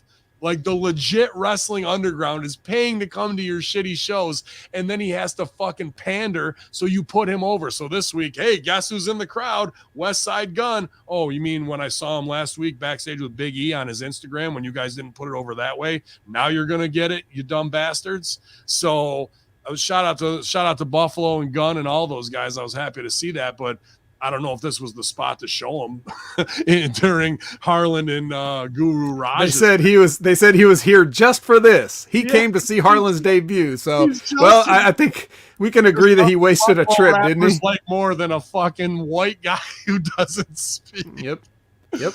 Oh my God. The bell rings. Harlan stares down Raj. They go to lock up. Harlan sends him to the mat with ease. He slams his face into the mat, grinds his head into the mat, a little post work and elbow. Gacy looks from ringside and smiles. Manhandles Raj some more, keeping him on the mat. Nothing crazy here. More strikes, a big back suplex and a power slam. Easy win, squash match as it should be to do it. Hopefully this pleased West Side Gun and all the gangsters of Buffalo. Yeah. There was a quite a fast response time here for the refs. As soon as Harlan looks like he was getting a little, then all of a sudden we've got a whole group of refs and producers here, some of which were unrecognizable, as we said. Well, what Gacy asked him, he goes, "Are you satisfied? Are you happy now?" No. So we go back in to do the overbooked heat spot and beat on him, and that's when the Looney Bin team comes out. But that's going to come into play later at the end of the show. But I'll bring it back to that later. Okay. We see LA Knight arrive in the back parking lot in his, I think it was a Corvette, a red Corvette. Knight doesn't want to talk about how special Grayson Waller is. He goes knocking Waller and calls him an incel. Sure. There it is. Knight tells Cameraman to go find Waller and tell him Knight is here before Knight finds him first. Dummy. Yeah. A veteran performer. Will that guy ever get to go to the main roster? Because I could see dudes with serious stroke like Big E and Rollins going, dude, I'm not going to work with a guy who talks just like the fucking Rock and Stone Cold. Like, I'm not going to put myself. Dude, they won't need Big E or Rollins to tell him that. They'll catch him with that before he ever gets to that level. Goes. But he's not changing to get away from it. He's leaned into it. It works to some degree. And when he started doing it, when the dummy, when he took over for Ken Anderson's spot, when he got axed in Impact. So that's what kicked all this off. And here's where we are now. But you might have gotten right to the line. And now when you got to cross it to go to make their big money, we might have backed ourselves into a weird corner here with doing that bit. And don't forget, he was in the developmental system before. So this is a second go around and he hasn't made it up yet. So tag with Brian Cage. I think they know who he is. I think they're well aware of who he is. And I think he's where he is for a reason. We go back to the ring. Cora Jade comes out with the skateboard. Mandy Rose is out there dressed in black, ready to attack. They have a few words as Rose joins the announcer for commentary. I think Mandy Rose is doing a good job. Like a lot of people get sent back down and aren't able to kind of get back over or stay over. I think she's doing decent with it. And I could see, as shitty as the fucking main roster women's division is, that she could beat the odds and make it back up there and be a bigger player. Based on what she's doing right now. 8 damn years, son. She finally got her title run. But dude, that's it, right? Like that with anything 10,000 hour rule, or hey, he's an overnight 15-year success. It does take 8 to 10 years. I don't care if you're playing the cello or you're fucking whittling wood. Like, you become a master kind of in that 8 to 10 year range. It takes that amount of time of a dedication to your craft till you really start to get it. And I think she is. Well, I would hesitate to use the word dedication to your craft in anything involving Mandy Rose, but I will say that she's much better here on the headset when she just kind of has to ad lib. And than she is when she's handed a piece of paper. She still can't quite get that over, but maybe another 10,000 hours she'll be able to deliver a coherent promo. I will say though, I don't think Tom Hanks could act his way out of a WWE scripted promo. The fucking Nikki Ash, Rhea Ripley shit where they were reading Jesus it right God. Yeah, you could see their eyes darting back and forth, right?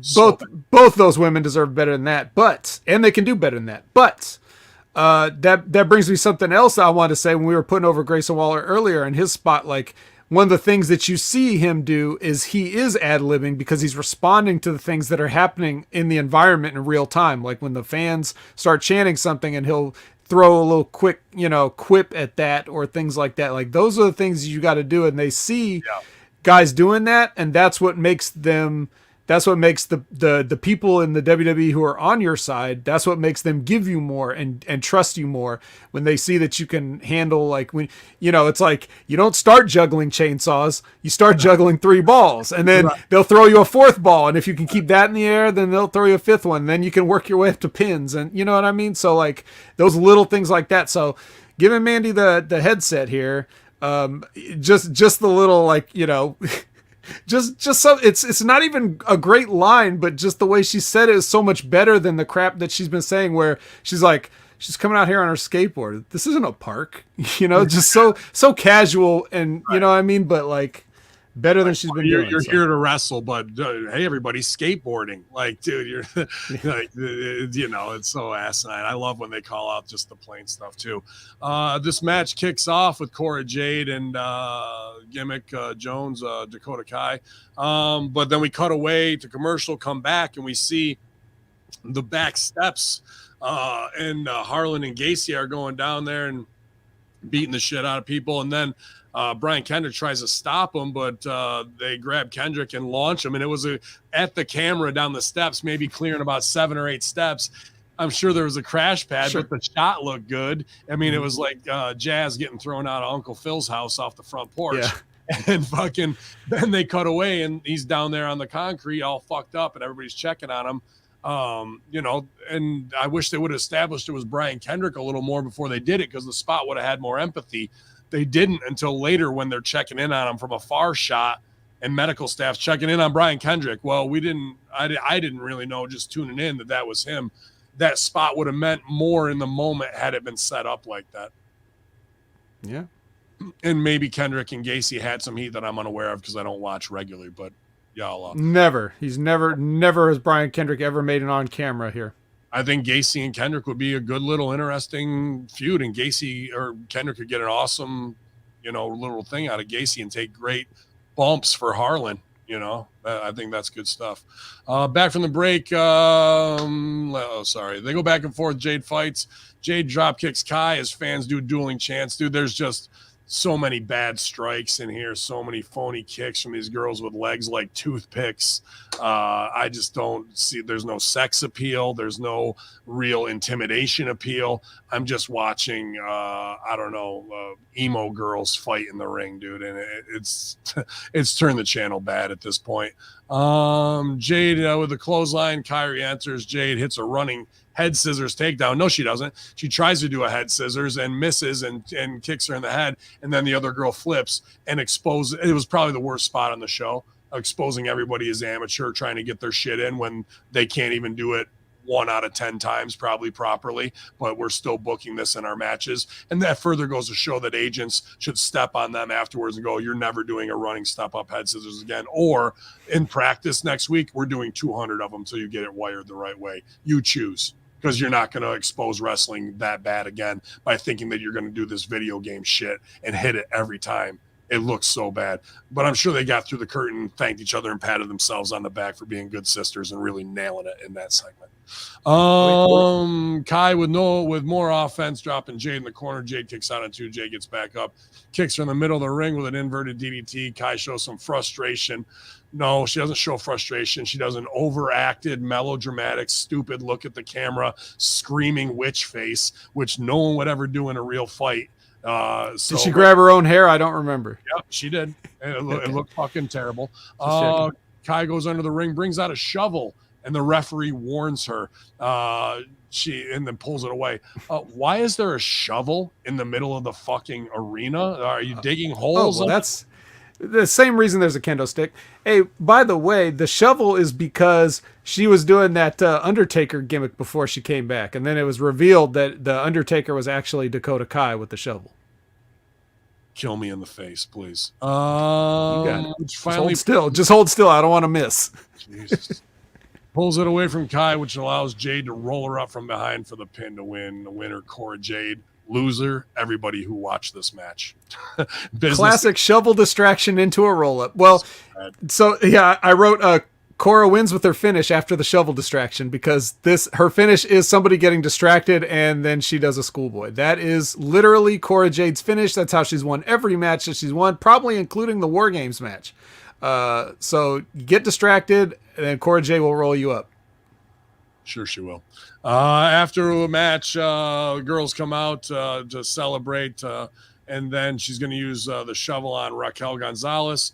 On Jade, but Raquel Gonzalez makes save. So again, no shovel shot. So Kai retreats and Gonzalez goes after. Jade sits up in the ring to recover, but out comes Toxicity. And then Mandy comes in from the attack from behind, hits her with a one and done and leaves her laying. Mandy Rose looks more of a heel, smarter than everybody else, and nobody kicked out of her shit. A one and done. She looks hot as hell in the rubber leather outfit, and off we go with heels up here. It's, to me, I don't care if you were just a valet or eye candy. The difference between being on the road on the main roster and doing a one and done, getting in and out, hitting the timing the right way, show don't tell.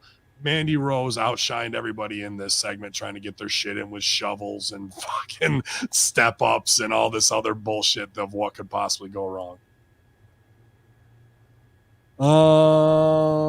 Grayson Waller backstage again, talking with Tiffany Stratton, walks past him. She says her daddy thinks Waller is a terrible person. I like this because we haven't seen Tiffany Stratton's face really yet, right, on camera. No.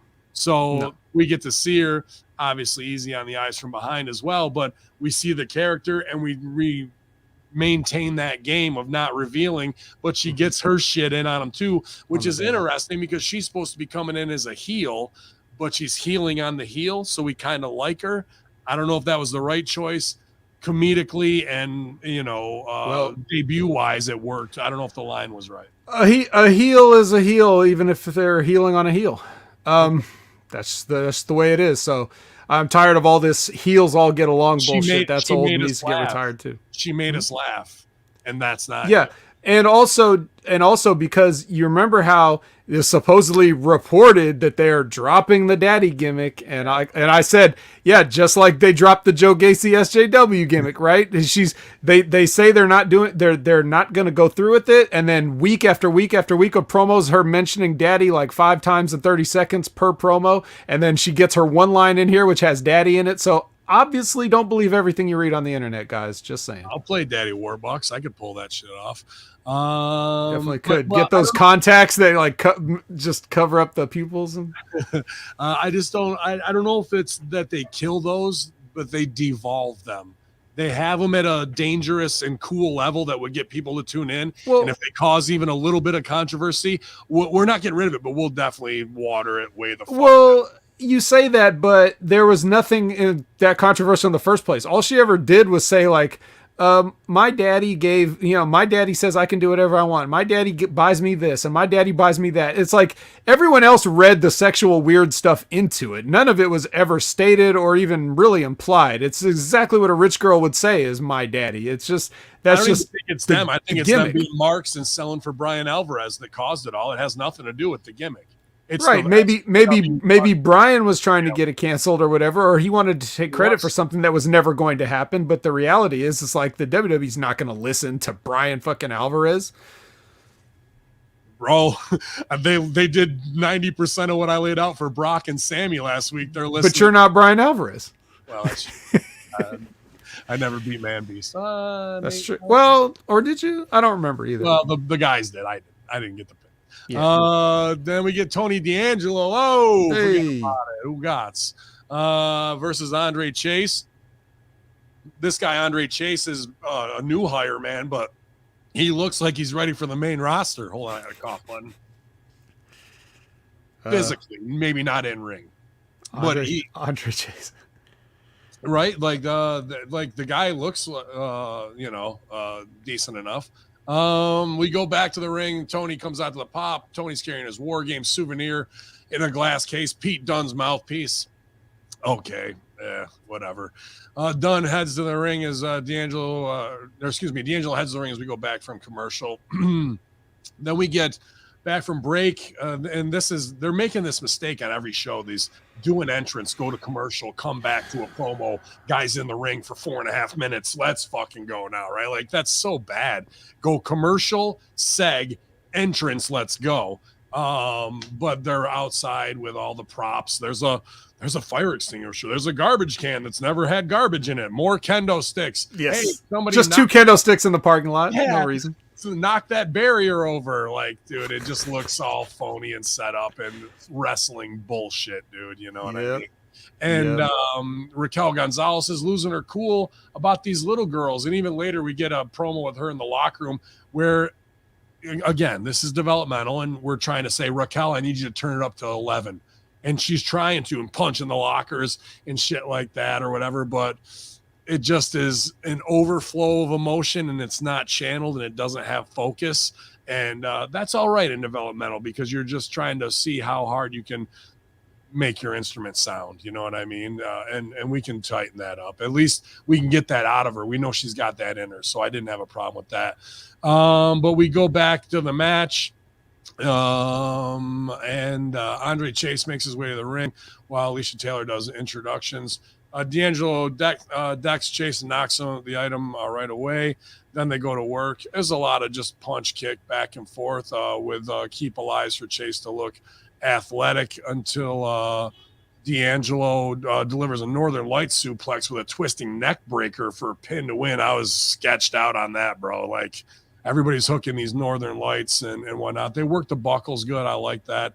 But Tony D'Angelo's up just to be strong here, and then he cuts the promo afterwards. Oh, you Stunad, shut up. Listen to what I got to say. And then out comes Pete Dunne. I don't know, man. Like, I get it that this guy was the deal in UK NXT and UK Indies, and he can go. But when you got to come up with things like bruiserweight, that's a cute way to get him over. But the reality is he's still 5'8", 165, 170 pounds, and on the gas or off the gas with a stupid man bun on top of you. I'm not scared of you at all. No matter how ugly or stone-faced you look, I'm 6'3", 260. I'll fucking pick your pocket, choke you out, put 100 pounds on you, and smash you to the fucking ground. Whatever cute little name you got. So when you see a guy, the bruiserweight, and he can look as tough as he wants, next to a Buffalo guy who's 220, 6'1", you look like a child, and NXT is exposed as hiring a bunch of indie workers who will never get over to the main roster based on their size alone. Wrestle all you want, it's not going to get you anywhere. Yeah, I've never really been a Pete Dunne guy. Can't disagree with any of that. But even in the case of where has in-ring skills, you cannot. Yeah, but chain wrestling, you cannot sweat. When the bell rings that he's confident in there and doing what he does, he doesn't look like a deer in headlights. And that's 80% of your NXT roster is deer in headlights. You're right about that, but they got a Fisher cut bait because he's been in the system for a while now, and he's not going to get no better down there. He's only going to get hurt. That's the only opportunity that he's got down there is to get injured. So, but guess what? Nobody up north is gonna want him on the TV because it's like, well, we've only got so many talented undersized guys. We don't have room for another one. And especially not one with no charisma, where your whole charisma is your accent, and that's it. And it's not even that impressive because you already got guys with. Why wouldn't I take a Grayson Waller? You know what I mean? Yeah, right. Maybe Alpha Academy is about the only place I could see main roster, bro. Nah, but he wouldn't get along with anybody. You know what I mean? Like, he doesn't do good in a group. His whole gimmick is the lone wolf, and I don't like it. But it just, the other shame about this is that I had written in my notes, best part of NXT versus other best part, because I really like Tony D'Angelo and I really like Andre Chase for what they started to do with the gimmicks. As cartoonish as the gimmicks are, they were making it somewhat palatable to watch. What they do with Andre Chase, I don't know. Well, he's basically like the college coach, like Bobby Knight, that flies off the handle and starts throwing things and yelling at the students. Up here. Now I realize the Chase University, because I just don't watch. I don't know guys' names. Yeah. I was thinking in my mind for some reason that I watched this 10 hours ago. I had the black guy with the white tights on. What's his name? That's Idris Inoue. That motherfucker's got money written on him. Yeah, maybe a couple bucks, but for now, he's Yeah, at the place where he needs to be. Right? So Chase U, I like that they got the cheering section, the college cheering. The guy runs the one dude in the with the flag. There's one time they cut to him and he just runs away like a flag bearer to go across. That made me laugh for some reason. Right, because it's fun. And so like even though the gimmick is like it always repeats, we're always gonna everything old is new again. Is this guy not Gavin Garrison, the professor, Theta Lambda Psi, from our era of like, sure, you're going to do that. He's a little bit more cartoony, edgy as a heel, but I like him. Well, what he's doing. I looked at the professor. I saw it as more valedictorian. This guy more like sports coach that we can relate because we've seen guys like this that, in all these press conferences when they get frustrated with the questions or, like the Bill Belichick's of the world. But I think it's more modeled after, Bobby Knight, like, because he's, the famously like throwing the chair across the basketball court. And you see Andre's got the same colors on. And I think he threw a chair in one of the vignettes, but he did. Yeah. Same thing with Tony D'Angelo and Andre Chase. These two guys are given a ridiculous cartoon gimmick. They do their best to get it over. Then it kind of starts getting over with the people in spite of how they're pushed. Like they're both supposed to be heels. And the people are like, no, we're going to like Tony D'Angelo. We don't give a fuck what you say. And then same thing with Andre Chase. Like we're gonna ironically like this guy and not do what you do. So what do? They cut the guy's legs off and just say, okay, all the vignettes and stuff, the stuff you were doing to get over, less of that. Just go out there and have a wrestling match. So now you taking your characters, you made them wrestlers. They actually gave Tony some mic time here, so that was fine, and I think he did good. But he's not getting the, and I understand you can't have a vignette where you lock somebody different up in a trunk every week. I understand that you can't murder people on television. Like that's not what we're doing here. But I'm just saying like they could put him in more situations for the character if that's what they want to accentuate. And so like Andre Chase did a lot more stuff and then they stopped doing it when they get over. That spiteful, oh, we didn't want you to get over this much. Yeah. So we're just gonna turn the lights out on you. That kind of thing. Do good, but not too good, as Stevie would say, right? Like they'll exactly. And Stevie knows all about that. So that's where it's just kind of unfortunate. But and maybe it's due to some of the Next Level Wrestling Review support of Andre Chase and Tony D'Angelo that's causing them to also cut their water off. So, maybe if we dial it back, then perhaps they'll give him a little bit more slack. Pete Dunne stomps the glass case and takes his mouthpiece out, takes the shattered plastic off it, and fucking puts it in his mouth. What a huge moment for the crowd that was. Whoa. And he broke Tony's fingers too. So that was a little, like the first. The first thing I thought of when he did that was in Rocky, I should have broke your thumbs, like that. Yeah. A little bit. So. Good. Boa versus Idris. And yeah, I like this. I think whatever. Wait. We got a big important thing here that we kind of gloss over. Maybe they forgot to write it. Oh, Braun Breaker. Kicks Waller out of the locker room. A little art imitating life type stuff. I skipped over that on accident there. But yeah, I popped for that because I was like, wow, the guy who's here 6 months is now kicking guys out of the locker room. Right. Okay. Sure. The guy who's been there longer than you and more seasoned than you kick him out of the locker room. But, as on, is it Raw that Miz and Edge are doing the thing, or they're referencing him getting kicked out for eating a piece of chicken or whatever? Like, the classic. So easy. And I like little details like that for the diehards. But I like that they had that. I didn't remember what the clique was, the Asian clique that Boa was in. And they, split him up. But now this guy's getting to shine on his own. I like the face paint, the kabuki-ish stuff. I think it makes him stand out. What I really want him to do is walk the top rope. I wanted, like, if that was me, I'd bring that back. Nobody's doing it. Undertaker did it half with somebody holding them, but dude, the Hakushi rope walk would be awesome if he could do that. He's a big bastard though. He's a little taller than Hakushi. He can do it, but yeah, can he reach all the way down there? Let's just worry about this guy getting headlocks and tackles and stuff straight before he starts walking the ropes. But so it's just so you know, like, because I know you don't have time to follow along with all this, but Mei Ying passed the powers on to him. Yeah, I did see that promo. So. Yeah. But back from the break, we see Brian Kendrick, like we said, being treated by medical staff from Harlan's, hawking him down the stairs earlier, which was funny. And dude, Idris Inoue, like, the guy's got that natural blue chip athlete level of coordination. You can just see it, and muscle mass wise, he stands out as opposed to some of the kids that they hire. He looks like a blue chip athlete. Looks like somebody they probably would have hired out of the NIL program. He might just be. He might have been pre nil. But while he does have the athletic coordination, he's definitely lacking the aptitude so far for this the wrestling part. You got to think though that 6 months they said, and this guy's on TV. Dangerous, yeah, like to do that, but also says a lot of, like, I'm sure in practice, like high spot drill, he probably got it on the second time through. Everybody else is like shitting their pants, and he's making it look like fucking be water, my friend. So that's gonna take him far. Hopefully, he's got a good big brother over there that will smarten him up and take care of him, so he doesn't get in any sticky situations that they'll try and trap you in when they see you coming up. But I see money on both these guys, man. In honor of your NFO shirt there, I'll just use the line, good against remotes is one thing, good against the living, that's something else. Points for the vet on that one right there.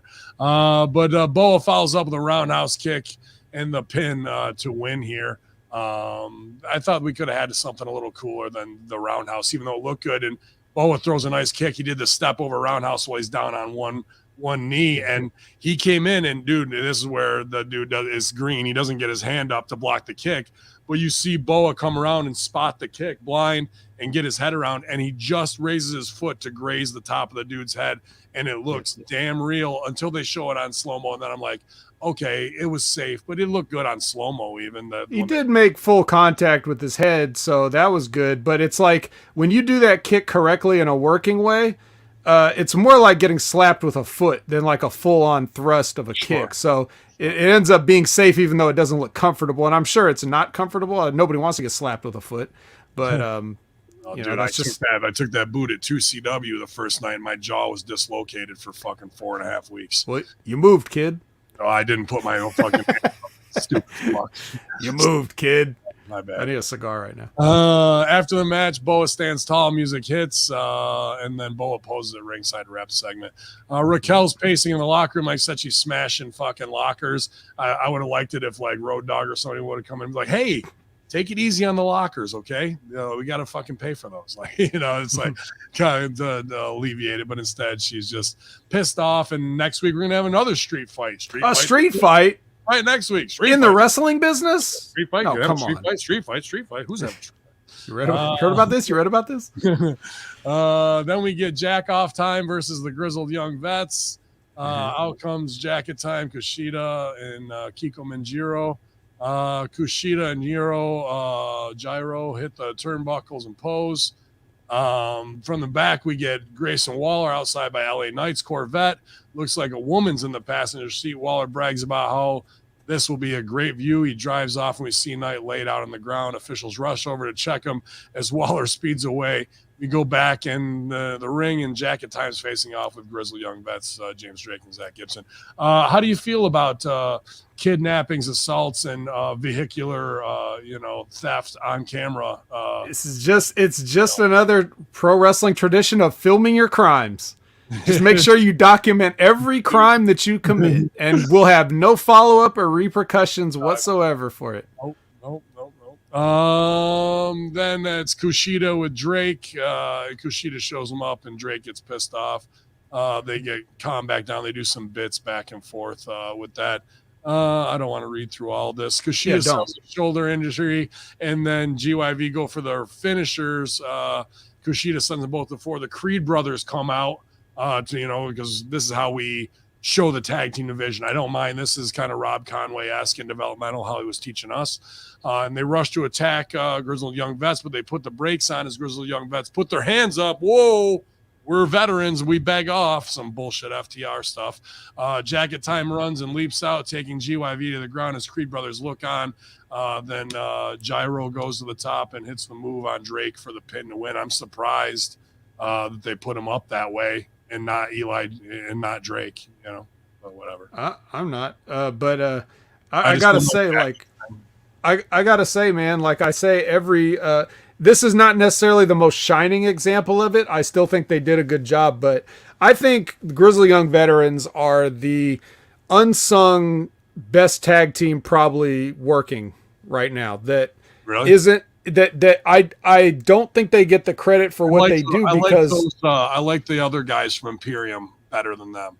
They're good. I don't say they're not. Well, liking as a package may be one thing, but getting it done in a tag team fashion, a classic tag team, just from a match perspective of like the way the mechanics of a tag team match are supposed to be laid out. I agree.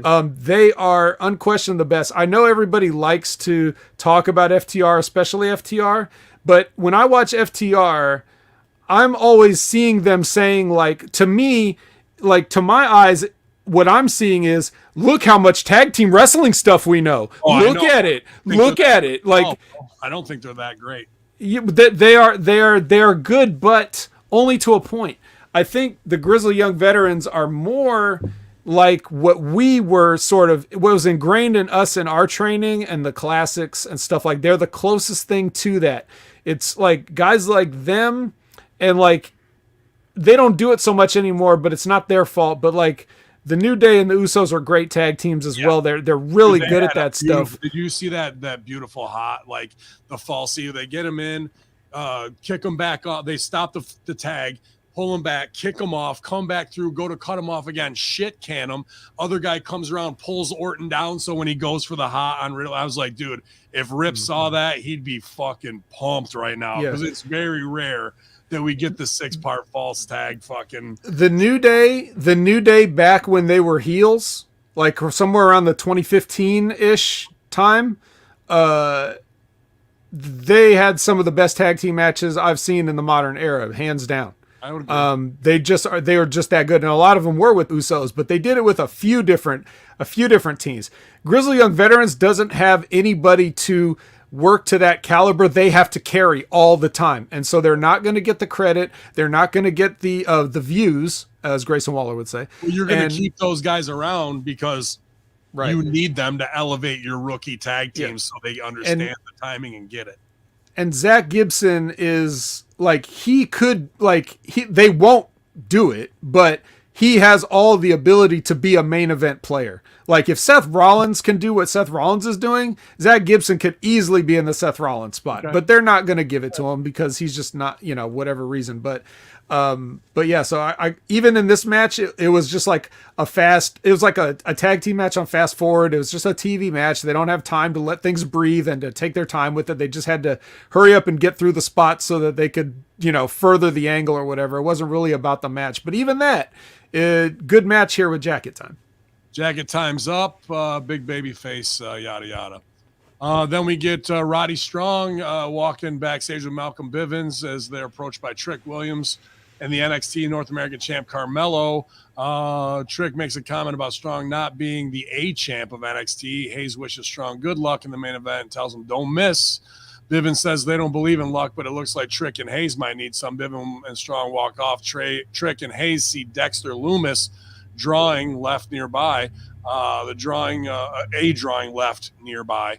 Do my Sasha Banks in the world. The drawing shows Loomis chasing Trick away, but Hayes tells him not to worry. Hayes and Trick walk the opposite way to go back to commercial. I hope that those dudes save that drawing because one day that will be wrestle crap worth money. I bet someone will sell that for $2,000 10 years from now, bro, because Dexter Loomis is that fucking good of an artist that his shit is worth money, in my opinion, just as an artist, not even a wrestling artist that has something to do with. And now it's a TV used piece of a prop, man. I would definitely squirrel that away. Back from the break, Raquel and Dakota street fights announced. Brian Kendrick's also been taken to a local medical facility. Wait, Ben, wait. Vic Joseph said hospital. Oh yeah, he did say. I just want to throw that. It's very important for our audience. We got to let them know that a medical facility was not said, but it was actually the word hospital. Nice. Excellent. Main event is Roddy Strong versus Braun Breaker. And Roddy's got all of the wrestling acumen from ROH. He's guy's been on TV for probably close to 10 years now. But when Braun Breaker comes out, Braun Steiner, excuse me, you see the difference. You see the difference between an indie guy who made it to ROH and even made it to NXT versus a walk-on second-generation wrestler who's got all the genetic abilities and it's already built into him, So Braun looks great. That's just the last name that pisses me off constantly. Did you hear that this is because I don't think I brought this up, but I meant to before. In an interview at some point, he claims that that's the name that he came up with. And they wanted, and I'm like, oh, so it's your fault then, you son of a bitch. Yeah. You know what I mean? Like, that seems like a Steiner thing to do. Shoot yourself in the foot. Yeah. But, come on, man. Come on. Or is he just taking the heat for somebody else? Like, is he that nice of a guy? Could be either. Good. I think he did make the name. It's bad. A lot of suplexes, a lot of strongman stuff in this between the two. And Roddy out wrestles him to some degree, but Braun always just kind of gets back on him with a waist lock and slamming him to the ground. Strong, back in the break, says Hayes and Trick have left. Whatever. Who gives a fuck? Braun with a Frankensteiner. That scared me a little bit. Fans bark for Braun for some more. Belly-to-belly suplex for a 2. Power bomb as fans chant NXT, but Braun slides out. Braun shoulder thrust in the corner. Now fans do the dueling chants of this is awesome and all that shit back and forth. Big chops into the rope. Strong climbs up and clubs away, but Braun resists, and Roddy Strong nails a big superplex, followed by a double underhook into a jackknife for a 2 count. But in the end, it's going to be a gorilla press drop slam into a power slam with Braun Breaker going over clean and Roddy selling for him pretty nicely, putting Braun over strong. I don't know. Roddy should be at the top with all those undisputed guys gone. And I don't see Braun Breaker staying in NXT for probably more than another 6 months based on how weak the main rosters are when we had 5 guys pretty much do 3 hours of Raw this week, dude. So Braun Breaker's up after the match, standing tall, and then Tommaso appears and drops Breaker face first into the NXT title belt with Willow's Bell. That's his finish, named after his daughter, right? Fans chant for Ciampa and then fight forever as Ciampa kneels down in Braun's face to talk trash, telling him that he may have won the battle at War Games, but the NXT title war is on. Ciampa raises the NXT title belt over his head in the air as NXT 2.0 goes off the air. I like this main event. I thought it worked. And it really looks like here's the guys who are pros. Here's the students. The rest of the show, everybody's getting there. Another 2-3 years, we'll have them there. But these guys were the main players and featured the right way. Yes. Couple things. Number one, how jabroni-ish is it when you see those guys up in the crow's nest and you see Roddy Strong and them selling for it? Like, What are those guys doing? Get the fuck out of here with that. Just like, it would be good if he just like looked once and was like, rolled his eyes like, you know, like, what are they going to do? Jump down there and interfere in the match? You're not going to be that distracted by it. And the other thing is, I like in matches where Roddy Strong, he's definitely one of those guys that he has the small guy chip on his shoulder type approach to those match, and he picks those guys up like Braun Breaker and throws them around a little bit. Which I think he was too strong a little bit. Maybe I don't mind picking guys up that are bigger than you because you could really do that. It's called squatting. You know what I mean? Those kind of things. What I don't like is what Gargano and Ciampa do, which is knock guys down with momentum and impact. Like, I'm going to clothesline a guy that's way bigger than me That's different. That's what I don't like. You can really lift something that's much heavier than you if you do it the right way. So when Roddy does it, it's like they're just saying, like, in this universe, this guy is this strong and he can do that. But if I was to see Roddy come off the ropes with a clothesline and Braun Breaker take a bump, I'm like, no, sorry. Right. That's not going to work for me, brother. So I don't see Roddy doing much of that. It's mostly the lifting and stuff, which is cool. It's a feat of strength. It makes him look good. And even in a loss, he lets Steiner Jr. kick out of all his stuff, and that's fine. This is the match it should have been, a good main event match. I think both guys got the most out of it that they could based on what the booking was going to be. It was simple. It was simple and it worked. That's why the part of it. Sure, if everything was like this good, then there'd be a lot more viewers tuning in. But here's the deal. So Ciampa attacks after this, right? No ref, no agents. We already saw it. There's a precedent. We don't see anybody come out. Like, even it's just the threat of it. Like, there should have been guys like, hey, Ciampa, don't do it. Like, but this is what I always say when I talk about this, because there's no consistency in the consequences of actions or the response time for something. Like when you see a real situation like Seth Rollins getting tackled on the ramp, how fast was everybody there on that guy, right? So anytime theoretically on a show where something's not scheduled to happen, any run-in, any interference, any like post-match beatings or angles and stuff like that, there should be guys immediately out there every time. It would be to the point where you get sick of seeing all these referees and agents running down to the ring. And if you saw it on television in front of you that many times that this whole parade of guys has to come break something up, you'd stop writing that into the show because it gets tiresome, but because sometimes guys come to help and other times they don't, this just lets us all know, like, yeah, this is phony. We don't, they're trying to make the show more dynamic and exciting. That's even their half-ass logic for why they interrupt the entrances, because they think people have such short attention spans. They can't sit through 2 entrances in a row. So we got to give them, like, here's part of an entrance, go to break, come back. Here's another person that has nothing to do with this. Here's a recap of something else that might have to do with this, but maybe not. Other person's entrance. So now we've gotten 4 things in the space of just a few minutes because they don't trust that you're just going to follow along and sit patiently. Their flow. They interrupted the flow of what it is. And I think those are great points, Vet. I agree they should have had the run in, but if the vets were worried about Spanky and the Harlan stuff, that's where you get the cameos from your production guys who are ex-stars. Why couldn't Doan run out there, Spirit Squad, right? Ken Doan and fucking I don't care, Hurricane Helms or a Road Dog, like something like where they're not trying to pull Tommaso off, but they're like, what the fuck, dude, that you're not supposed to be doing, like, you know what I mean? Like, right. Like, at a higher level, that kind of stuff, man. So I'd like to see those guys incorporated, but yeah, you can jump the shark real quick by playing that card every week. But hey, street fight next week, bro. Yeah, street fight.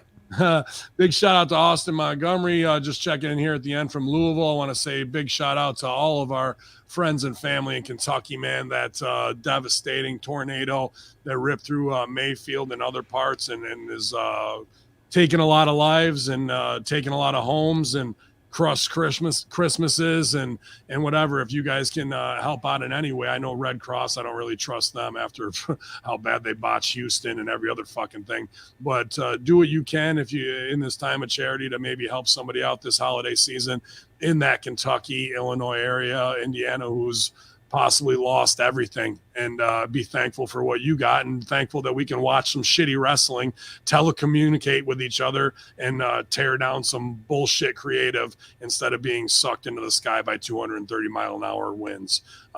So yeah, Allah, man, I'm real thankful for that and real, concerned about a lot of our friends and family down there, because within 1 degree of separation, a lot of people that the vet and I performed for may not be around anymore because of, how small we truly are on the face of this planet and how bad things can go instantly and how comfortable we are that we make a living talking about phony bullshit developmental wrestling. What a strange fucking world.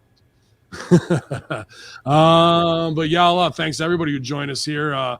Bin Hameen YouTube channel today for the Ultra Kayfabe Declassified version of the Next Level 2.0 podcast. I was honored to fill in for Ray. Hopefully you're feeling better. Hopefully Ted McNailer down there in Louisville's feeling better too after car wreck there. I got to check in with my man Beast. And big thanks to my man, the Vet, with awesome commentary always and filling in the dark spots that I thankfully don't have to fucking sit through in the crazy wrestling week. You can follow him at Opinion Haver on Twitter. Anything else, Vet, we can plug for you, buddy? Well, what's going on? Well, just the usual. You know, you're going to find me on the Impact Attack with Colin and Brandon, and you're going to see me this Friday on Rad Rob's show. We're going to talk favorite Christmas movies, Ben. What's your favorite Christmas movie, Ben? I got to probably say A Christmas Story, man. I like it. I like You're not sick of it yet? After 24 really hours dude, per year? The Scott Farkas stuff and all that shit. The Old Man pops me a ton. I really do like that one, man. I think that's where any of those 80s comedies that have that John Candy feel or a nostalgia feel to it, I like that stuff, man. There's a ton of good ones. So hopefully you guys will we'll cover them all. Great conversation from Griswolds to Die Hard. I'm sure everybody will get their shit on and everything. So you guys check it out. And thanks to Rad Rob and Brad Shepard doing big numbers. You can subscribe for the free show at podbean.com/Hameen Media Group, I believe, or HameenMediaGroup.podbean.com. Thank you, backwards. So there's plenty of free content there, but if you can support us at Channel Attitude by buying the Hameen Media Group products, appreciate that as well, y'all. So put the coffee down. Yeah, fuck that Starbucks shit, man. But it'll be another big day here at HMG. Got some business to do with local clients, and I'll be back for the AEW self-help group tonight here live, hopefully on twitch.tv/Hameen Media. If we can get things linked up here. And thanks for joining us in the chat, Infidels. It's the developmental, making me mental, here on the Next Level 2.0 review. The Vet, Hacker Hameen. Get well, Big Ray. Y'all.